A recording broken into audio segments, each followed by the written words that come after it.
estou sim aqui na Câmara, junto com outros parlamentares. A gente está fazendo regime de revezamento, né? Então a gente deve permanecer aqui ao longo do dia e também na próxima noite. De imediato, o que vocês querem com isso? Agora sim, a gente está vendo imagens, a gente estava só com a foto. Está vendo imagens do deputado Marcon na Câmara mesmo. É no plenário? Mostra um pouquinho pra gente aí, deputado, plenário, onde é que o senhor está. Vou mostrar para vocês aqui, ó. Dei uma engordada daquela foto. Aquele ângulo não lhe favoreceu, que bom que foi o senhor que disse. E ali a mesa diretora atrás do senhor está ocupada por alguns parlamentares do seu grupo. Isso, a gente está aqui, ó, já tem vários parlamentares aqui. A gente está fazendo, então, que nem eu falei para vocês, esse rodízio aí, até porque é bastante desgastante, né? Eu acabei chegando ontem mais tarde aqui em Brasília, tive na segunda-feira consulta, que a minha esposa está grávida, mas hoje a gente vai passar o dia aqui, provavelmente à noite também. O que vocês querem?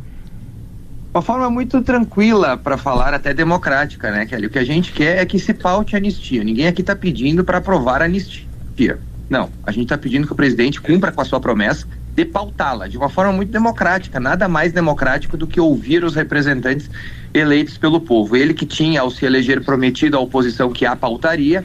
Eu votei em Hugo Motta por causa dessa promessa, mesmo queimando capital político e mesmo indo contra um amigo de longa data que é o Marcel Van Hatten, porque eu coloquei na balança e disse, não, é mais importante a anistia do que meu capital político. Depois ele começou a criar algumas dificuldades, pediu que os líderes apoiassem. Nós conseguimos a aprovação dos líderes. Depois, não satisfeitos quando nós conseguimos, ele disse que precisava das assinaturas individuais dos parlamentares. Nós, mais uma vez, conseguimos a maioria para pautar. E daí, de lá para cá, apareceram algumas operações, tanto na cidade do pai dele, como ele tendo um funcionário fantasma aqui na casa que ele acabou demitindo depois. E é o que tem aparecido para nós, é que ele está muito mais preocupado com os problemas que ele pode ter na justiça por eventuais irregularidades que ele tenha cometido, do que propriamente com os reféns do STF que estão presos. Então, o que nós pedimos a Hugo Motta é algo muito simples, que ele seja um democrata e que ele paute. E não é só essa pauta também, claro que essa é a nossa prioridade, mas tem outras duas que seriam fundamentais. Primeiro, fim do foro privilegiado, que é algo que é um absurdo eu ser melhor do que outro brasileiro, não faz nenhum sentido, nós temos que ser julgados pela primeira instância como qualquer um. E depois o fim das decisões monocráticas. Não cabe mais ao Supremo Tribunal Federal, como fez na questão do IOF, com uma decisão, com um voto, passar por cima da Câmara e do Senado. Lembrando sempre que a Câmara teve 383 votos e no Senado foi consenso, não teve sequer votação. Então, para nós, fazer esse contraponto aí com esses absurdos que a gente vem vendo do Supremo, a gente sabe que o Hugo Motta vem sofrendo muita pressão, a gente não sabe de quê, mas daí é problema dele. A gente tem que trabalhar pelo país e é o que nós estamos fazendo. Deputado, bom dia, Gabriel Weiner aqui. Digamos que a pressão que os senhores estão fazendo, então, ela funcione e a anistia seja de fato pautada. A oposição diz que tem 300 votos favoráveis, o que já seria suficiente para aprovar essa demanda, mas os governistas dizem que não, que você só tem 200. Eu não quero saber quem está certo ou quem está errado sobre o número, o que eu quero te perguntar é o seguinte: se a anistia é votada hoje na Câmara e não consegue os votos suficientes para ser aprovada, o que vocês vão fazer na sequência? Porque não dá para radicalizar mais, né? Perfeita a tua pergunta, Gabriel. Até agradeço por ela. Eu acho que tu foi muito feliz. É exatamente isso. Nós não temos medo de votar, então dá para ver quem tem os votos, né? Quem não quer votar é quem não tem voto. Então o governo dizer que nós só temos 200 votos é uma mentira, porque se nós só tivéssemos 200 votos, certamente quem queria pautar seriam eles e não nós. A ampla maioria, muito mais, nós faremos cerca de 380 votos, com certeza, como foi a questão do IOF. A oposição tem votos, sim, porque ninguém aceita minimamente que uma mãe de família seja condenada a 14 anos por ter pego um batom escrito 2 palavras numa estátua. Isso não é democracia, isso não é liberdade. A gente teve a questão da vaza-toga, vendo o ministro colocando pessoas na cadeia por posts de 2018. Isso não tem nada de democrático, isso não tem nada de justiça. Então nós temos os votos, nós não seremos derrotados, pode ter certeza disso. Nós temos convicção que nós conseguiremos. Até porque, Gabriel, nós conseguimos as assinaturas necessárias para serem pautados, né? Então a gente conseguiu a maioria. Então ninguém mudou de ideia de lá para cá, muito pelo contrário. Os excessos só vêm cada vez mais se avolumando e a gente pode ver que os próprios parlamentares estão mais favoráveis a essas pautas quando a gente olha agora para o Senado, e mesmo em um Senado ainda bastante de centro-esquerda, nós já temos aí cerca de 39 assinaturas para abrir o impedimento do ministro Alexandre de Moraes. Mas a pergunta do Gabriel ficou solta, né? O que vocês vão fazer se não aprovar? Não, ele tem convicção de que vão aprovar. Vamos botar para votar, Kelly. Nós não temos medo. Não, mas não é essa pergunta. Eu entendi o que o senhor disse. Eu também acho que o senhor tem voto. Eu concordo, mas e se não? Senão a gente vai ter que ver outros caminhos constitucionais para conseguir libertar essas pessoas, de forma que elas estão presas. Eu não posso dormir de noite sabendo que tem pessoas completamente inocentes presas por abuso do ministro Alexandre de Moraes. Tenho certeza que os outros parlamentares, na sua maioria, também não conseguem. Por isso eu reafirmo, há votos suficientes, ninguém tem dúvida disso. Se algum parlamentar que tu entrevistar disser que não tem votos, ele sabe que está mentindo, porque a gente está aqui na casa, a gente conversa com os parlamentares tanto de centro quanto de esquerda, Kelly. A gente sabe o que a gente está falando. Tem voto e voto de sobra. O governo também dizia que do PDL e do IOF nós não teríamos vitória. Olha como é que foi, 383 votos. Eles não chegaram a 100 votos. É um governo que acabou na casa. Não tem apoio de ninguém. O que tem apoio é de alguma minoria aí, mas aqui na casa, confesso para vocês, esse tipo de pauta passa e passa fácil. E é por isso que o Hugo Motta, né, como eu disse antes, bastante acuado pela justiça, tanto com operações na cidade de seu pai, como operação contra funcionário fantasma que ele tem, tá acuado. Então, ele tem que pensar no Brasil. Ele foi eleito para ser presidente da casa e um democrata. Ele prometeu que pautaria a anistia. Então, ele que cumpra a sua promessa. Deputado, tem uma série de coisas aqui que o senhor vai falando e eu estou com vontade de perguntar. Uma delas que o senhor falou que são pessoas inocentes, as que participaram do 8 de janeiro. Já vamos entrar nesse mérito também, que eu queria que o senhor falasse sobre isso. Mas antes, a Câmara, assim como qualquer instituição democrática, tem um rito próprio, né? Tem seus trâmites. O senhor mesmo votou no presidente atual, no Hugo Motta, e faz parte. O rito da Câmara é que o presidente pauta, né, o que vai ser votado na Câmara. O senhor pede que o Hugo Motta seja um democrata e bote para pautar, mas isso não pode ser uma contradição na medida em que vocês estão fazendo uma sabotagem institucional, né? Ou vota o que vocês querem ou não vota nada. Isso também não é um gesto lá muito democrático, né, deputado? Queria que o senhor falasse sobre isso. Bom teu questionamento, até para explicar para as pessoas sobre os ritos, né? A gente tem na Assembleia Legislativa aí do Rio Grande, para a gente só entender como é que funcionam os ritos. Na Assembleia Legislativa do Rio Grande, o projeto entra lá nas comissões, faz todo o seu caminhar e depois automaticamente vai para a pauta. Isso não acontece, de verdade, aqui na Câmara dos Deputados. É diferente. O que a gente tem um detalhe aqui é que de cumprir promessas. O Hugo Motta foi eleito baseado numa promessa que pautaria a anistia e democraticamente nós decidiríamos se vale ou não aprová-la. O que ele está fazendo é quebrando a sua promessa sob pena com um motivo que a gente não sabe. Por que vocês acham que o Hugo Motta não está pautando? Porque, primeiro, tem voto. Segundo, como tem voto, ele não quer criar problemas no Supremo, que é o que parece, ele tem problemas com o Supremo. Então eu estou pensando no povo brasileiro, eu não estou pensando na vida do Hugo Motta, estou pensando no bem das pessoas, do que eu acredito, e que a gente tem que lembrar, o sufrágio universal do voto é representado através dos deputados aqui da casa. Então, se a maioria é favorável à anistia, cabe ao presidente, que não tem que ser defensor de A ou B, ele tem que defender a democracia e a liberdade dos parlamentares, decidir o que é bom e o que é ruim. Paute a anistia, a gente vota, vai ser aprovado e ele se livra desse problema. O problema é que se ele pautar a anistia, o que ele pode sofrer de consequência. Então, realmente, os ritos são diferentes. Eu não acho que tenha nada de antidemocrático. Eu acho que tem muito democrático. Como eu falei anteriormente, a gente só quer que ele paute, a gente não quer que ele aprove. Ele pode fazer suas conversas com o centro, que ajudou também a apoiar ele, dizendo para votar contra, fiquem super bem à vontade. A gente sabe que o povo vai cobrar e que nós teremos o apoio suficiente. Deputado, dentro ainda desse raciocínio do PG, a gente recebe aqui muitas mensagens dos ouvintes e isso representa uma parcela significativa da população. O senhor disse, né, a democracia permite, que bom que a gente pense diferente. Pessoas que dizem assim, eles quebraram estruturas que são custeadas com dinheiro público, fizeram necessidade em cima de mesa, machucaram várias coisas aqui que eu nem vou ficar citando aqui. E o deputado está pedindo que não sejam punidos? Só para acrescentar, claro, além de todo esse vandalismo, essas depredações contra o patrimônio público, ele estava tentando contra o Estado Democrático. Né? Não estou direito que devam ter uma pena, não digo isso, né? Uma pena igual aos militares que de fato participaram disso. Não, isso é outra questão. Mas eles estavam querendo um golpe de Estado, inegavelmente estavam tentando isso. Desculpa, Kelly, conclui, por favor. Não, é isso mesmo. Assim, eu tô lendo o que as pessoas estão mandando, né, deputado? E dentro desse raciocínio, como ele disse, uma parte da população pensa assim, a outra não pensa. O senhor acha que eles não têm que ser punidos? Pelo contrário, eu acho que eles têm que ser punidos pelos crimes que eles cometeram, não por crimes que são ditos aí por ouvintes, por exemplo, por participantes do programa. Por exemplo, sobre quebra de patrimônio público. Como sempre foram julgados, quem foi julgado fez manifestação aqui em Brasília. A gente não pode, por exemplo, a Débora defecou em alguma mesa, a Débora bateu. Não a Débora, os outros, deputado. Não, mas eu tô pegando. O que acontece, Kelly? A gente tem que ser bastante verdadeiro aqui. Todos os processos, ou a grande, imensa maioria, é um copia e cola do ministro Alexandre de Moraes.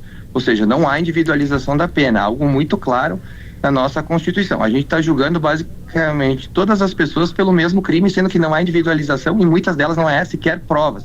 A gente teve agora... Tá, mas isso que o senhor está falando agora é diferente de anistia. Bastante sobre esse caso. Uma pessoa que foi julgada e foi condenada e ficou presa há meses por ela ter feito um post em 2018 contra o PT. Eu não sei se isso é violência contra o Estado Democrático de Direito. Se a gente tiver que prender todo mundo que é contra o PT, a gente está falando em mais de 60 milhões de pessoas no Brasil. Se vocês defendem isso, olha, eu sinceramente não defendo. Sobre a anistia, o que a gente está pautando aqui, deixando bem claro que não existe golpe desse jeito, gente. Vamos parar de falar essas bobagens. Golpe com batom, golpe com que não teve nenhuma arma foi encontrada, nenhuma arma. Que golpe no mundo que vocês podem me referir que já existiu com um batom? Mas porque as Forças Armadas não... Olha, deputado, quem disse isso não fui eu, nem o PG, nem os ouvintes, foram os comandantes das forças.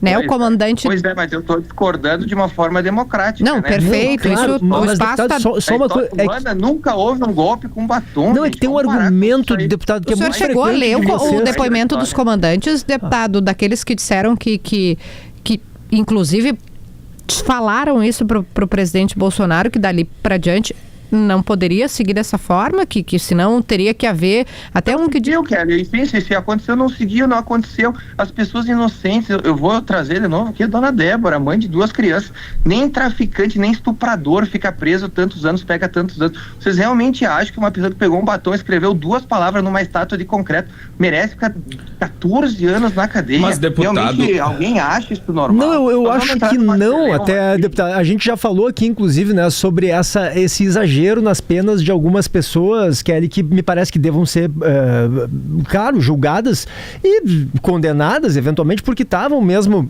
praticando e participando de uma tentativa de golpe de Estado, mas me parece que o senhor tem razão nesse ponto, não com a mesma pena de militares, por exemplo, que quiseram atentar contra a democracia. Isso está comprovado, inclusive, deputado. Quando o senhor diz assim, não houve golpe porque um golpe combateu... Não houve golpe, claro, se houvesse golpe, talvez a situação agora estaria absolutamente diferente. Por exemplo, mas houve uma tentativa de golpe. Deputado, a favor da individualização nós somos, mas aqui a gente está perguntando para o senhor. Agora, eu gostaria muito que o senhor respondesse. Eu entendo que o senhor quer perguntar para a gente pode fazer isso, mas sim, a favor da individualização. Isso para qualquer processo. Completamente viciado como é esse, a gente não pode tratar isso como justiça. Primeiro, essas pessoas, elas têm que ser julgadas. Nós estávamos falando antes sobre o foro privilegiado. O foro privilegiado, ele basicamente coloca algumas autoridades, como eu, no caso, para serem julgados no Supremo Tribunal Federal. Concordamos, certo? Bom, pessoas que não têm foro privilegiado, pela nossa Constituição, devem ser julgadas na primeira instância, assim como foi o presidente Michel Temer e como foi o Lula. Isso o ministro Marco Aurélio falou ontem aqui, nós concordamos com ele, inclusive. Vou lhe mandar a entrevista depois. Então veja você, Kelly, se a gente tem, e concordamos, como tu falou agora, a gente tem uma corte que não é digna ou não tem a prerrogativa de julgar essas pessoas, como nós podemos concordar que esse processo é um processo correto? Se nós estamos concordando agora, como tu mesma falou, que a corte não tem a prerrogativa de julgar, não tem a quem recorrer, Kelly. Imagina. O senhor lembra que a minha pergunta para o senhor foi se essas pessoas devem ser punidas ou não? Nem perguntei se era no Supremo, se era na primeira instância, mas se essas pessoas que quebraram patrimônio, se essas pessoas que machucaram, teve policial machucado. E diante disso, deputado, vou pegar carona aqui na... Só para complementar bem rapidinho, você concorda, quer dizer, que pode concordar ou não, mas que tem que ser individualizado. Quem quebrou e quem machucou as pessoas deve ser punido, mas quem nada fez ou só simplesmente estava lá. A gente tem caso de motorista de Uber que foi preso, foi condenado. A gente tem, isso não pode ser assim. E mais uma vez, como nós acabamos de concordar, se a pessoa machucou alguém ou quebrou o patrimônio, ela é julgada na primeira instância, ela não concorda com a pena, ela recorre, até como todo mundo tem o direito de recorrer. No Brasil hoje, essas pessoas, elas não têm a quem recorrer. Imaginem vocês ter uma justiça de onde tu não pode recorrer. Isso não é justiça. E é por isso que a gente precisa de anistia, para que quem cometeu crimes ou eventualmente tenha feito algo de errado possa ser punido, mas no lugar certo, não no Supremo Tribunal Federal. O Supremo Tribunal Federal é uma corte constitucional. Nada mas, deputado, diante diante disso que o senhor mesmo está falando, que quem depredou patrimônio público deve responder, quem não fez nada não deve responder, e quem deve responder na instância competente. Eu mesmo já escrevi numa coluna na Zero Hora sobre os arbítrios do Alexandre de Moraes na dosimetria das penas, usando a Débora, inclusive, como exemplo. Agora, tem muita pena desproporcional nesse inquérito, então não seria mais fácil pleitear, em vez de uma anistia geral, ampla e restrita, porque inclui aí, inclusive, os mentores daquele planejamento, tanto a cúpula militar quanto o ex-presidente Bolsonaro, uma revisão das penas, em vez de Gabriel, pleitear pela anistia geral? Muito boa a tua pergunta. O problema é que a gente não consegue fazer nada aqui. Não há diálogo. Simplesmente o Supremo Tribunal Federal entendeu que não pode negociar isso junto com a esquerda. Então eles não estão preocupados com quem foi condenado injustamente, eles não estão preocupados com aquela senhora de 74 anos que voltou para a cadeia, eles não estão preocupados com isso. Então a gente pode negociar, obviamente, pode negociar, só que não há conversa, não há tipo de avanço. Há promessas pelo presidente, o Supremo chama ele lá para um jantar e essas promessas acabam. Então, você entende a situação que a gente está vivendo? Eu levo para minha cama todos os dias uma tristeza de saber que tem pessoas inocentes presas. E para mim, eu não consigo me acomodar com isso. Por isso que esse movimento é radical, bom, talvez seja, mas se nós conseguirmos libertar essas pessoas, vai ter valido a pena. Se nós conseguirmos que as pessoas sejam julgadas onde devem ser julgadas na primeira instância, podendo concorrer, podendo recorrer, podendo se defender, Gabriel, tu sabes o que eu estou falando. Hoje não tem sequer oitiva dos advogados, eles não podem fazer a defesa, né, presencial dos seus réus. É um negócio tão absurdo que a gente está vivendo que isso vai entrar para a história quando esse tempo passar, como algo que não deve ser visto em nenhuma democracia, não só no Brasil, mas também no mundo. Eu queria complementar a pergunta sobre os militares, que eu acho importante quando a gente fala em anistia ampla e restrita, né? E para todo mundo. Teve um militar, por exemplo, Mário Fernandes, que era secretário executivo da Secretaria-Geral da Presidência no governo Bolsonaro. Ele reconheceu, ele disse que era autor do plano Punhal Verde e Amarelo, que é aquele plano infame lá para matar, inclusive, né, o presidente eleito, o vice-presidente e o ministro Alexandre de Moraes. Honestamente, deputado, esse tipo de pessoa, o senhor acha que tem que ser anistiado também? Não tem que responder por nada?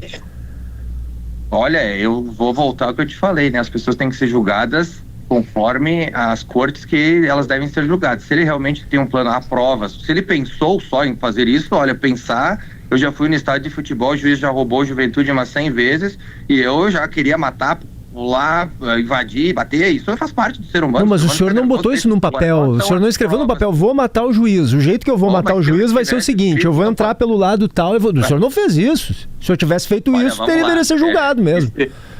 Escrever no papel que você quer fazer alguma coisa, eu não sei qual que é o artigo da Constituição que tu acha que é crime, mas é criar um plano. Não existe crime. Um plano com quem? Cadê o papel?